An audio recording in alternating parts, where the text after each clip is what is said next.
Salut à tous, bienvenue dans cette nouvelle vidéo du calendrier de l'Avent spécial Love et Couple. J'espère que jusqu'ici ce petit voyage vous a plu. Aujourd'hui, on va aborder quelque chose qui prend beaucoup trop de place, je trouve, dans nos relations actuelles. J'ai nommé l'effet de mode. Si cette vidéo t'intéresse, n'hésite pas à te prendre, comme d'habitude, ta petite boisson chaude et on est parti. Alors déjà, commençons par comprendre ce que c'est l'effet de mode dans les relations. Je suis persuadée que vous vous êtes déjà retrouvés dans une situation où les tendances en termes relationnels ont dicté vos choix. L'effet de mode, il faut comprendre que c'est souvent alimenté par une pression sociale et culturelle qui nous pousse à aborder des comportements ou à avoir des attentes relationnelles populaires, même si elles ne correspondent pas à nos propres besoins et à nos propres valeurs. Ça peut du coup conduire à des choix impulsifs et à des attentes déformées de nos relations. Et ça, il faut comprendre qu'on est tous les jours soumis à l'effet de mode dans nos relations.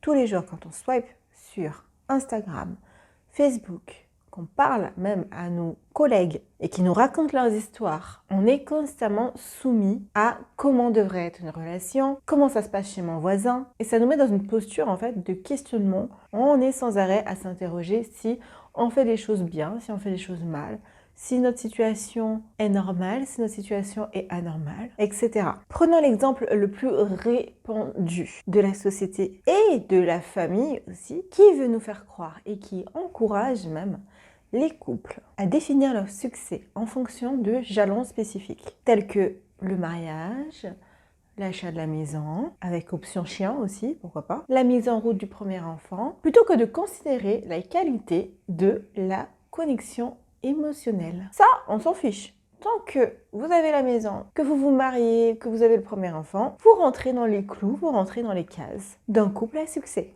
Et donc, si tout le monde autour de vous semble suivre cette tendance, par exemple, vous voyez que tous vos potes, ils commencent à se marier, etc., vous pourriez sentir du coup une certaine pression inconsciente à faire de même, même si cela ne reflète pas vos aspirations profondes. Ces normes, en fait, peuvent vraiment exercer une influence subtile, mais pas moins puissante, sur la manière dont nous concevons nos relations, et parfois même au détriment de notre authenticité. Prenons l'exemple aussi du couple parfait, du couple goal comme on l'appelle, qui est une notion qui est souvent véhiculée au travers des médias. Si la tendance actuelle est de montrer notre bonheur sur la toile, il peut du coup y avoir une certaine pression inconsciente pour que les couples reflètent cette image, même si ça ne reflète pas la réalité complète et complexe de leur rapport relationnel. Et cette pression, mine de rien, elle joue vraiment en fond sur notre propre tableau. Et ça peut même devenir oppressant, c'est-à-dire qu'on peut se sentir facilement rejeté d'un groupe lorsqu'on ne suit pas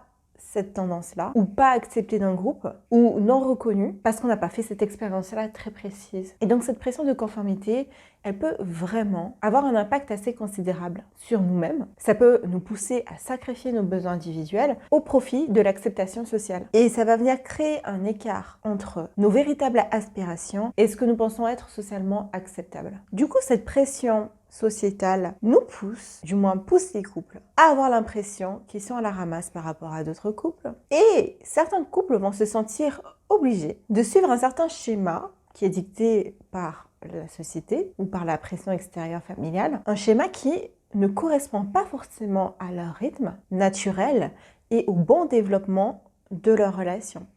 Par exemple, je peux me dire que à partir de 30 ans, c'est le moment où je dois me marier, donc je me mets cette injonction moi-même.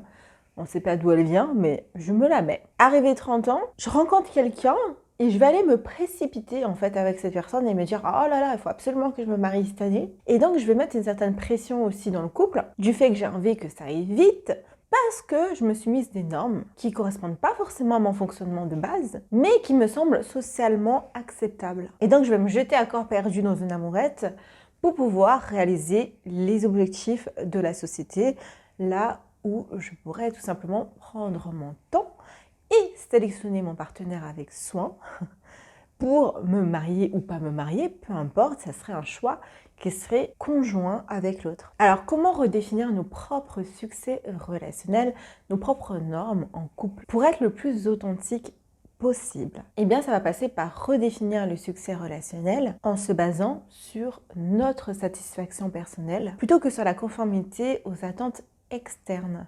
Et donc, ça demande du coup une vraie quête d'authenticité et notamment de connaissance de soi, de développement personnel. C'est ce que j'offre d'ailleurs en coaching pour les couples. C'est vraiment des rendez-vous qui sont fixés pour aller faire sortir la part de vous la plus authentique, la montrer à l'autre, pour que vous puissiez vivre une vie qui est alignée à vos aspirations les plus profondes, alignée à votre fonctionnement optimal, alignée à ce que vous désirez le plus. Et donc c'est dans cette quête de recherche de soi que vous allez y trouver les réponses et arrêter de vous conformer aux attentes extérieure. Mais si j'ai pas conscience de ce dont j'ai envie, de mes besoins, de mes valeurs hautes, eh bien forcément je laisse les gens un peu dicter ma vie. Je me laisse influencer parce que moi-même je ne sais même pas ce qui m'influence. Donc prenez le temps vraiment de vous connaître à titre individuel et de laisser à l'autre l'opportunité aussi de vous connaître dans votre authenticité la plus profonde.